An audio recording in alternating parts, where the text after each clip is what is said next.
We do lessons we have learned in the month. So today is another beautiful Monday. We have the delectable Ambassador Dr. Adeshola Adeyemi, CEO of BizLift Consult. Good morning, sir. Good morning. It's good to be here. Good to have you join us. Thank you so much. It's a great week. It's good to be here. Talk business and just to give ourselves some needed push. All right. March has been an incredible month for a lot of people, business-wise. It's been a tough month for people because in this month alone, we saw the price of fuel jump about 5 times in this month. Yeah. And we saw Blackouts. the blackout coupled with the heat Network wave. issues. Network issues with also, production quality dropping, people not able to access produce. This morning it was on the papers that, farmers cannot access day-old chicks. So that means that in about 3 to 4 months, we might see an increase in the cost of chicken, or of poultry products like eggs, Yeah. would probably almost double the price if Wow. nothing is done about day-old chicks. And so there's a whole chain of reaction that people have gone through in the month of March. And if you're a business owner, you're listening to us this morning, we're doing lessons and maybe lessons learned, and not just maybe lessons learned, and maybe things you're grateful for even in the midst of the chaos in the month of March. Well, we're going to start off with Adeshola this morning, and you can also tell us yours. You can send us a WhatsApp message or call the studio line on 081 11 83 1983. 081 11 83 1983. Lessons learned as a business owner in the month of March 2026. Okay. How do you feel about the month? Well, of course, my birth month. So there's You do not share in the the disappointments that March was. I think I don't know. I had somebody say this, I'm not sure how true it is. That one of the greatest curses we have as Nigerians is the fact that we're able to move on, and like as if nothing is happening. Suffering and smiling. It's some people will say, "Oh, it's a blessing." It's not a blessing.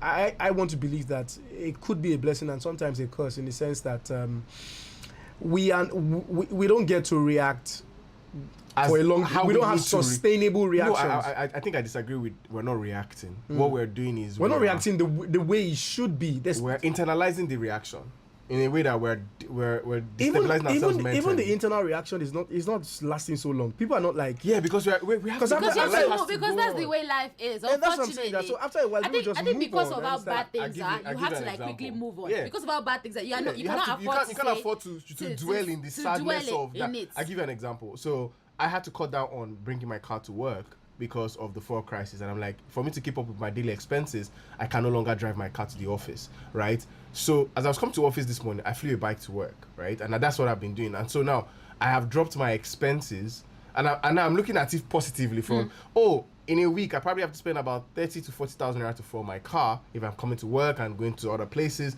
But now I've been able to drop that expense by almost half, or by half. And I'm like, I'm saving money now. But in reality, I am, and I'm not saying this because people who take cabs are lesser, but I'm just saying I have dropped my standard because of the economic reality. So I cannot dwell in the fact that, oh my God, I cannot drive my car. I'm carrying bag.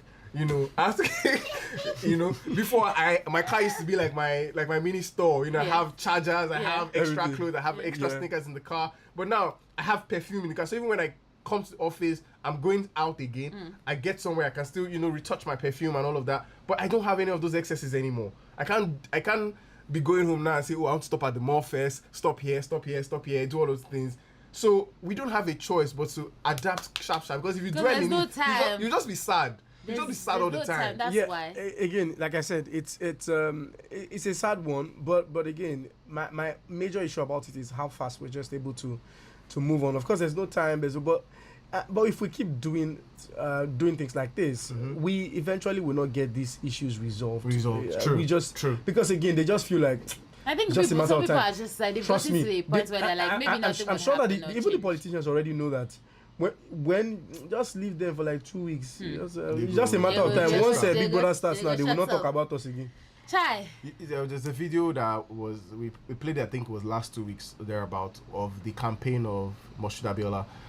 That's about 32 years ago, thereabout. Yeah. And the same message in the campaign are still the same issues we're dealing with today. So the campaign audio is still as valuable for anybody to replay as a campaign message in 2026. Something that was recorded 32 years ago. Wow. That's the reality.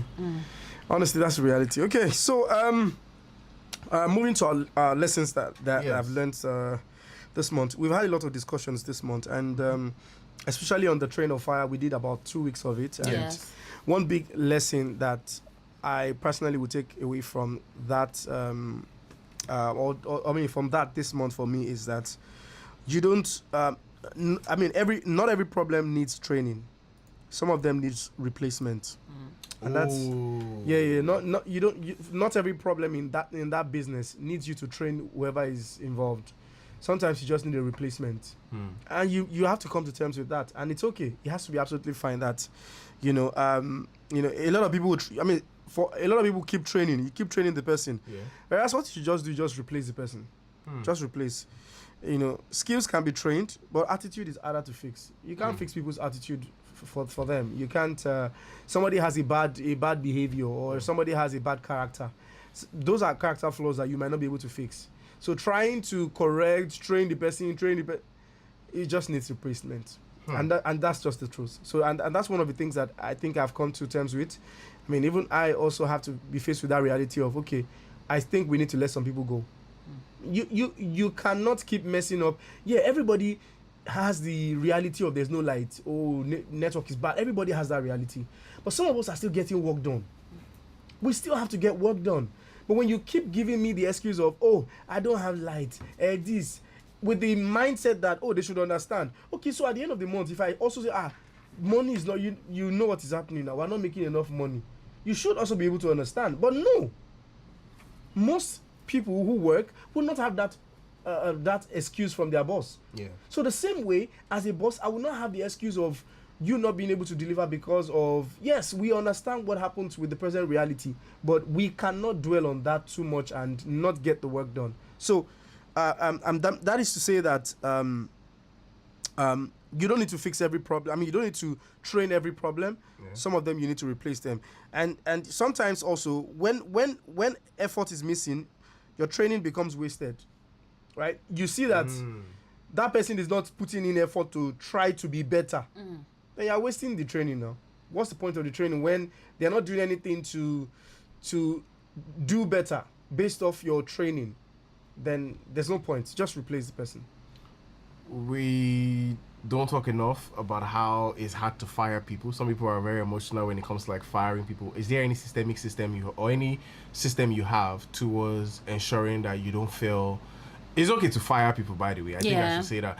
And like you're already established, but is there any system you put in place not to feel some type of way when you let go of someone?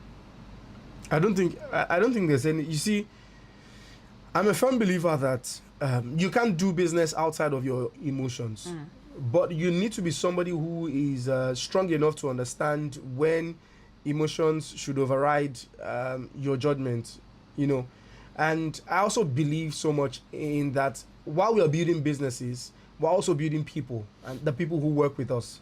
And if you have that mentality, you would have people who are willing to put their all into your business. I think I saw a post yesterday evening by one very popular Instagram vendor, and she was saying that one of our staff got pregnant and just gave birth, and she was looking out for, let me go and drop the child in crèche, or look for a place, a crèche to drop the child and all that.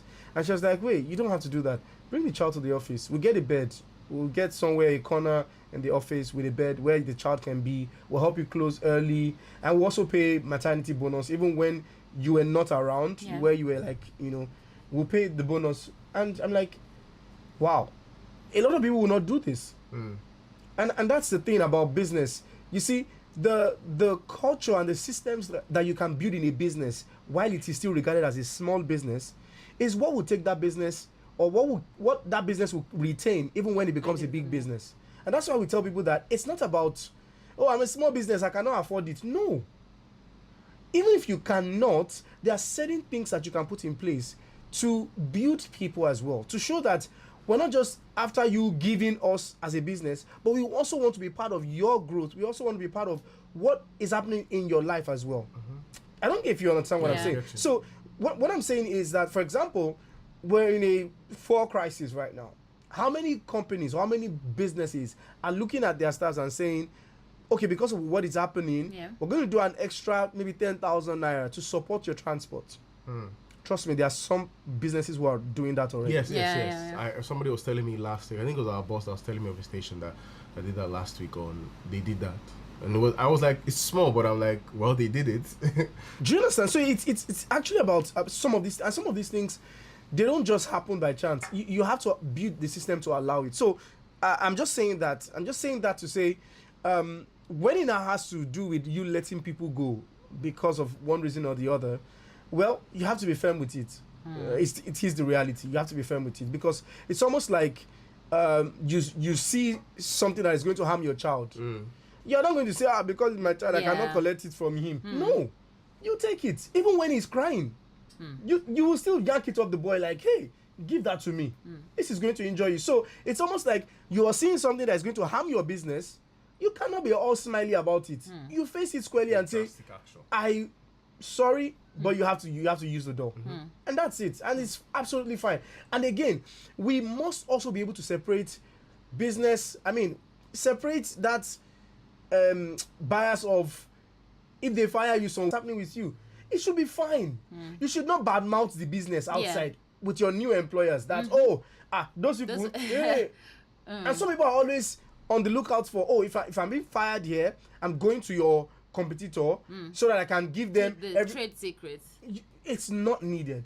It doesn't have to always be like that. Well, so there's so many grounds that. So recently, there's a trend going on in the broadcast media where they fire somebody and then they're putting a disclaimer. There was another disclaimer where they say this person no longer works with this organization anymore.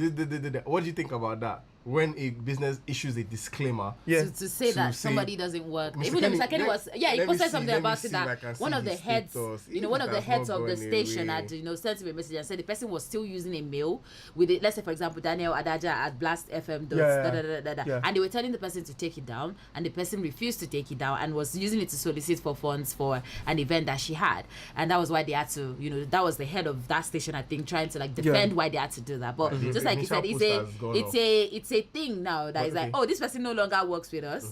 We want to notify the public that this person is no longer. So Mr. Kenny wrote that when a radio station releases a disclaimer on an ex-staff member without telling the public the atrocities the staff committed, it is normal for people to be emotional about it, especially if it's their favorite OAP.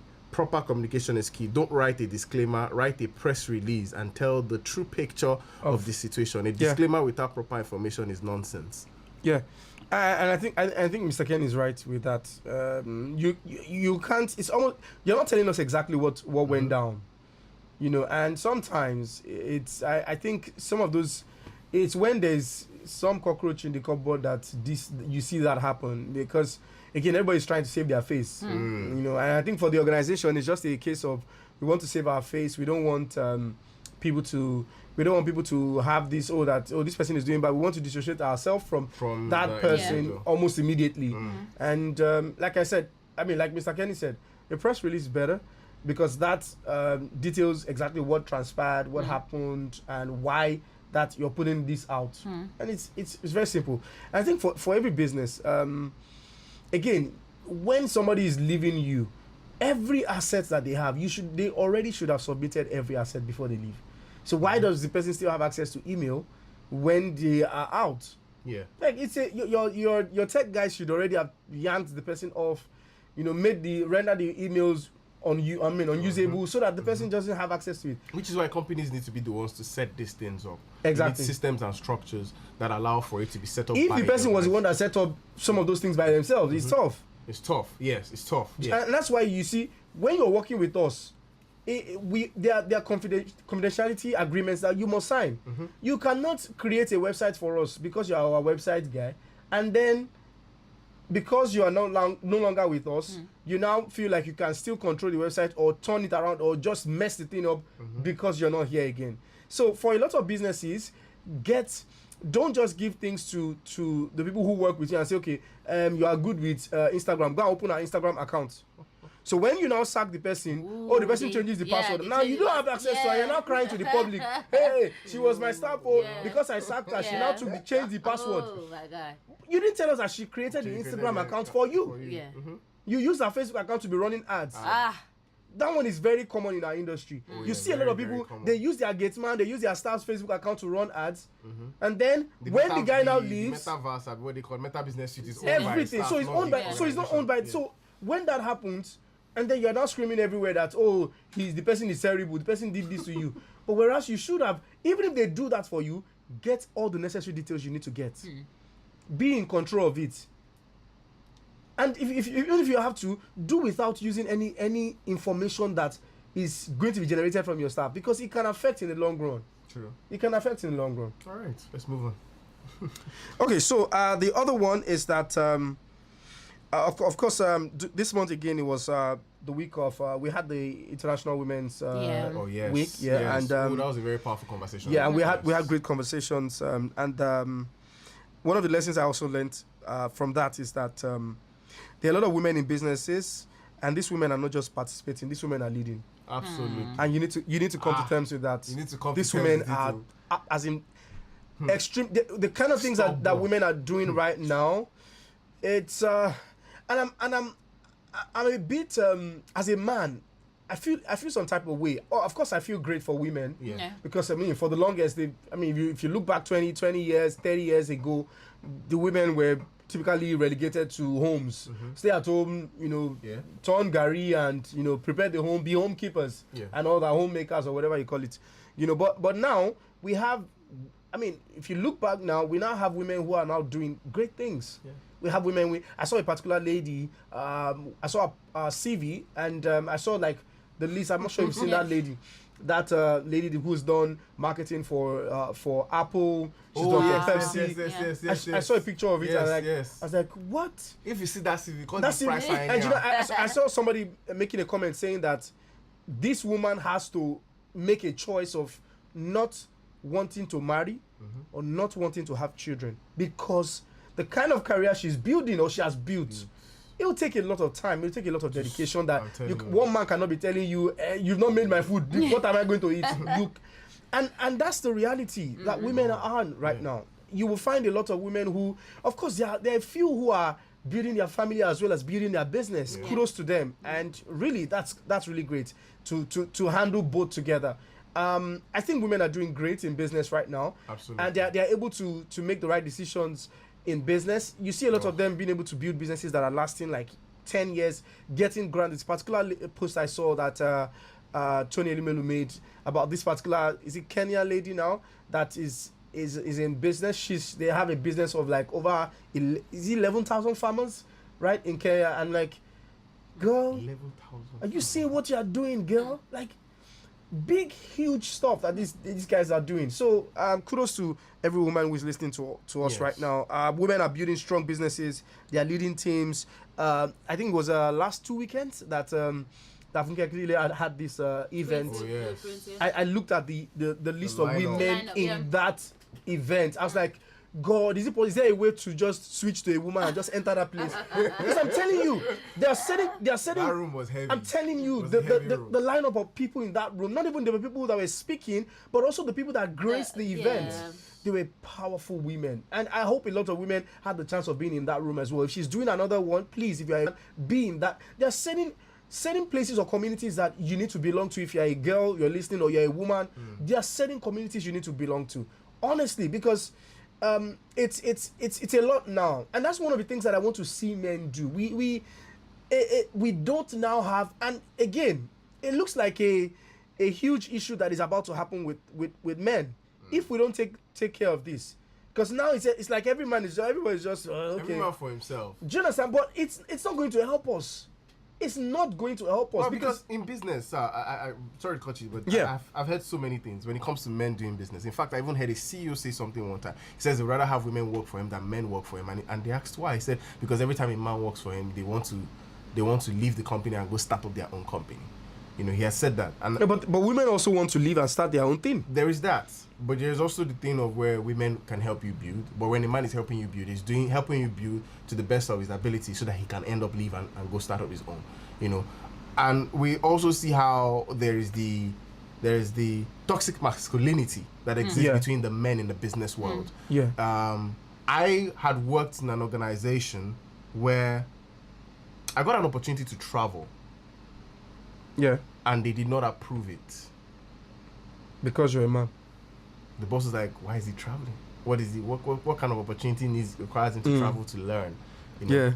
But when I got here, and I remember when I told Mr. Ken that, I needed to travel for something, and he was like, straight up, approved. No, that's different. But there are also situations where your boss just feels like you should not be above. You should not be able to scale. You should be at the level where they put you at. And that's a men problem. And that's why you see men not wanting to, you don't see men coming together to have conversation, because everybody's looking out for, everybody's guiding.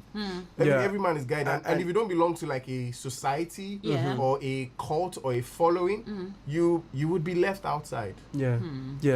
I think you're right. These are realities that we need to come to terms with, and also find a way to fix. We need to have more associations that are men oriented, more programs that are made for men, more things that help men to. And it's men that would have to do that for themselves. Yeah, definitely. Yes. Of course, because again, you look at the women, they did that for themselves. That's what I always say about how the empowerment program exists today. That's what I always say about when you're talking about why people are celebrating like the International Girl Child Day. It is women that have to do these things. And men don't really, like you're talking about, men go through these issues, so I cannot be the one to talk about it because I have no idea what it's like. It has to be another man that will bring up all the other men that are going through the same thing. So I think that men, you have the responsibility to get these things done for yourselves. Yeah, you're right. Okay, so the other another lesson is that I learned this month is passion is not enough. Structure determines profit. Yes. I made a video about that. Some people feel like I have passion for this thing, but your passion is not enough to make you profit on this. The structure you put into it. We've seen people who are passionate about the business they do, but at the end of the day, they are not profitable, and that alone, it kills everything, and it turns everything upside down. So it's not enough to be passionate about. I have passion for this and that. It's to build the structure that is needed for it, right? A lot of people have skills, ideas, passion, but they don't know how to price. Your pricing is wrong. So you have passion, you are strong, but you're not making enough money because of what? One thing, pricing. You don't know how to price product properly. So at the end of the day, you're seeing that, wait, I'm doing this, and again, passion is like a blindfold. It doesn't make you see that you are losing. Because you're enjoying what you're doing. I'm happy. I'm happy doing this. Especially content creators. Every content creators, UGC creators, influencers, we're all like that. Because we are so blinded by that. I'm living my dream. I'm happy doing this. So you're blindfolded and you're not building proper structure. So it's important. You can lack pricing, like I said, systems, structure. So your passion can start the journey for you, but it is structure that will help you sustain it. I actually wrote on my Instagram. I made a post about systems and structures. I had just watched 2 interviews. I watched the J. Cole interview with GQ magazine and the J. Cole interview with Apple and Jay-Z's interview with GQ. And while I was watching that interview, I just looked at my eyes of understanding went to the structures and the system that exist. The institutional structure that helps that system to work the way it is and be sustainable like that. And I wrote on the post I made, I said, profit is only sustainable when structure is in place and division is impact over profit. That's when you can actually make profit. Profit is only sustainable when structure is in place and division is impact over profit. Wow. And from what you said, the vision is impact over profit. Yes. And that's very, very key. And a lot of people don't understand this, that if what you're doing is not, if people don't regard it as valuable, you can't profit from it. And you see, for everyone, value can be different. Value could be, how do you attend to me? Customer relationship could be value. To another person, ease could be value. Like how easy it is for me to get. It's quite easy for me to just order and you send it. That's value for me. For another person, value is what the product actually delivers or what the service actually gives. delivering on what the product promises is value to some people. So it's for a lot of businesses, you need to understand your value proposition. What is your value proposition? How do we stand out in our industry, in our niche? What makes people see what we do as valuable to them? The moment you can sustain that value, you can make a lot of profits. You can command everything with regards to price. Yeah. That's why people can shout from now to next year to 20 years time, Dangote is still going to keep making a lot of money because this guy is trying his best to ensure that his value is sustained. And right now, with regards to petroleum, with regards to fuel, his value is sustained because the guy is there. Yeah. He's there. So he could easily bend the pricing anyhow he wants to. He did that because he's giving us value. Did that with flour, did that with sugar. Until some other individuals or some other body or government steps into that ring to give a counter value, then he just keeps making money. It just keeps making money, and that's it. That's it. This is really interesting. By the way, you can tell us what you've learned in the month of March. We're sharing ours with you this morning on the show with Dr. Adeshola Adeyemi this morning, CEO of BizLift. The number to send us a WhatsApp message or call the studio line this morning is 081 11 83 1983. 081 11 83 1983. We're talking lessons from the month of March. Yes, sir. Okay, so let's move to the next one. The next one I have here, I think I have about two more. Your business grows to the level of your standards. That's another lesson I learned this month. Yeah. You see, if what you can tolerate in that business ends up to become a standard. So whatever it is you tolerate, so you can think of it as negative, positive.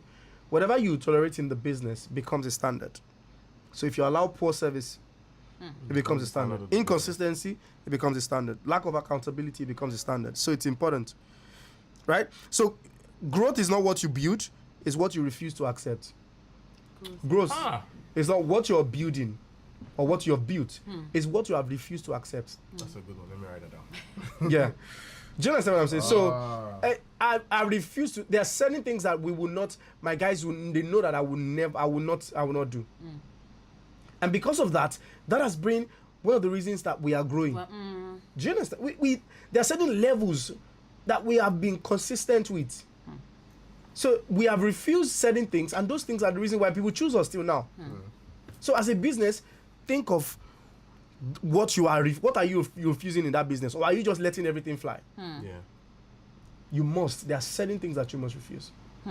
So that's incredible. You have to actually know what your business wants to know what it doesn't want, so that you exactly. I'm thinking of that as an individual. When you're thinking of your growth as a person, what are the things you can say? Oh, I'm learning this. Yeah. But what are the things you're refusing to accept about yourself? About how other people treat you. Yeah. Because sometimes. I'm currently watching Beauty in Black, and the lady went haywire because somebody was trying to belittle her, and if you don't deal with not accepting it, it becomes a trigger point for you. Yeah. As a person where you can react negatively all the time because it reminds you of something. Yeah, absolutely. Finally this morning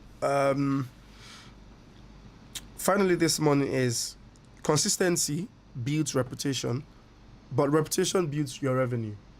So you're showing up every week, you're creating content, you're speaking consistently, you're doing stuff in that business. But remember, people don't trust what they see once. Yeah. They trust what they see repeatedly. So that reputation that you're building with your consistency is what will eventually build your revenue. Is what will eventually make you the money.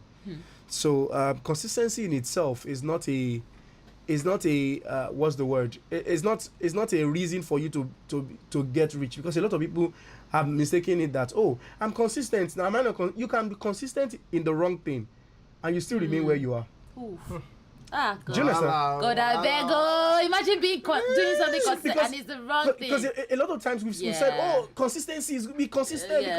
But what if what if what you're doing is not the right thing? Okay. So you can, yes, you can build consistency, but if it's not in the right thing, it still ends up to be no result. So understand that when you are consistent, you are building a reputation, which is good. Consistent in the right thing, you're building a reputation. But what makes you money is that reputation that you have built. Some of us, we have gotten to the point where when I started on Instagram, and I keep saying this, I used to post on Instagram every 1 hour. Yes, every hour I used to post on Instagram. This was maybe 8-10 years ago now when I started. I mean, I've been on Instagram for a long time. When I started, every hour I used to post. And the reason was that at that time, the algorithm was giving those who show up more priority. So if you post once, people probably see you once and that's it. But if you post more often, like TikTok you will fill everybody's timeline. Everybody will be seeing you in the timeline. Yeah. And that was my strategy for like almost a full year. That made people feel like, who's this guy? And then we grew, right? So, but now, sometimes in a day, sometimes in a week, I might just post maybe 3 times or 4 times. But we are consistently getting people in our DMs that are buying from us. Why? We built a reputation already based off the consistency that we had. Even though we need to still maintain that consistency, but we have already done a lot of work in the past that the reputation is already there. And just with a little effort, with just one post, you see people coming into the DM. They're buying, they're making inquiries, right? Because of the reputation that you have built. So as you're consistent, ensure that your product, first of all, does what it promises to do. That way, you build a reputation that is strong. And with that reputation, you can make a lot of money. And that's why I've seen people where people are even fighting your battle, right? When it feels like your product standard maybe dropped a bit, maybe for some reason, you will still see customers fighting your battle that, no, these people, they've always been this, they've always been there. No, their product has always been good. I will still choose them over and over. You get what I'm trying to say? Yeah. So in a lot of time, you end up building fanatics. You end up building people who are like, they'll keep spreading that name regardless of it. Like following. Exactly. Yeah. I think somebody was talking about that recently. I was seeing a young lady's post and I was just, the audacity in which she was speaking, and I was like, this has to come from, I had to just go through her page and I saw the level of consistency she has built over the last couple of months. I was like, okay. I think I was even telling you about a creator that just started posting on Instagram. Okay. And on her 3rd video, she says, I have 50 videos already made and edited, just waiting to post. So I want to understand why I will not make it. Yeah. She had already recorded 50 videos down before she started posting. Wow. So she's like, now that I'm posting, let me see the devil that wants to stop me from not being consistent. See, that's honestly very, very, very, very key. Very key. You prepare for, and that's where a lot of people have issues with virality. If you're not prepared for your viral moment, it will come and you'll be clueless as to how to sustain it. But if you're somebody who is prepared, like that lady now, if she goes viral, she has everything it needs to sustain that virality. Because she's prepared already. She has content that are waiting. So if the viral moment happens, I'm just rolling it out. And you're wondering, who is this person? Where has this person been? That's how. A lot of them now are like that. There's a young guy on TikTok that I started seeing his post, and over the weekend, the guy celebrated 1,000 followers on TikTok. Yeah. But I had seen like 3 of his videos, which has already hit like 20k views before he now hits 1,000. And his videos were very relatable. Very, very relatable video. It was one that talked about the whole Android phones investing better in their cameras, over why people still stick to iPhone and all that. But I'm like, if you show up consistently, give it a couple of weeks, and celebrate the small milestone and keep growing on like that, you will get somewhere good. Yeah, you're right. I mean, like, there's this guy that I started following on Instagram. I think right now we have a lot of people that are doing like perfume brands, perfume content right now. And I mean, there's someone who loves fragrance a lot. I've been following a few, and there's this guy, I can't remember his name now. It's I think he calls himself Daddy something. I can't remember. It's so good that he doesn't have a lot of followers, but the guy's consistently pushing out perfume content. And I think recently, was it last week, I saw that did a collaboration with like a very popular person who talks about perfume as well. I'm like, wow, this is good. Like, this is good, and this is like, see, people don't forget how you started. sometimes when you get there, when you get to the top, it looks like, ooh, everybody's like surprised. But some people who actually knew when you started, they don't forget. Like, they're not surprised. And some of us already know. We know when we see, especially if you've been in the game for a while, when you see somebody with the prospect of getting big, like this girl that Folagade gave the phone to, Marvel, can't remember her name now. I look at that girl, I'm like, oh, it's just a matter of time. This girl is going to be, she's going to be there. She's going to, and it's happening. I think she recently also won something from another creator who gave out.